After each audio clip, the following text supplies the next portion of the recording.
Hello friend, नमस्ते, प्रणाम। अपने कृष्णा लोकगीत के चैनल में आप सभी का स्वागत करते हैं और वेलकम करते हैं।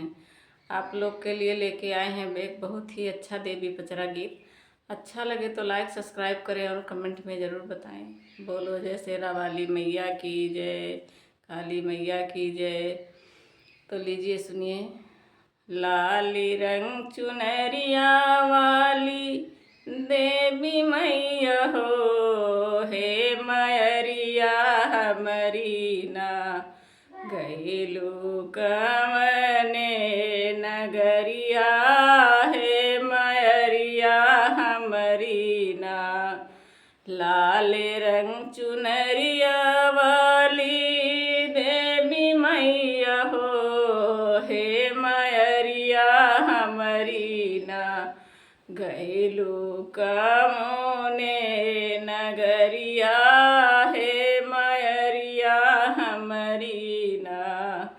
तब तो कही ऊ मैया हो मैगढ़ दिनवा, हे आयन के बेरियाना बसियू कलकत्ता नगरिया, हे आयन के बेरियाना बसियू कलकत्ता नगरिया, हे आयन के बेरियाना।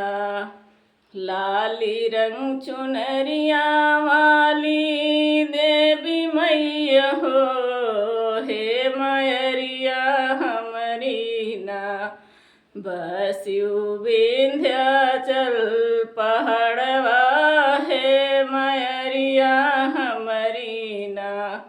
तब तो कहीं ऊ मैया हो मैगढ़ दिनवा, हे आयन के बेरियाना, हे आयन के बेरियाना बसियू विंध्याचल पहाड़वा, हे आयन के बेरियाना।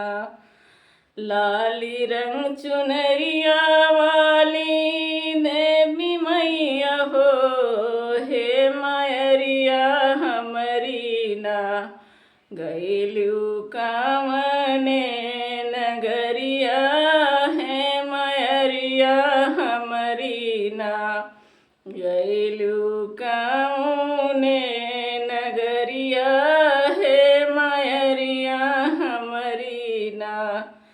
तब तो कही ऊ मैया हो मैगढ़ दिनवा, हे आयन के बेरियाना, हे आयन के बेरियाना, हे आयन के बेरियाना बसियू चोहर जन पहाड़वा, हे मयरिया हमरी ना बसियू बम्बे नगरिया, हे मयरिया हमरी ना बसियू बम्बे नगरिया, हे मयरिया हमरी ना।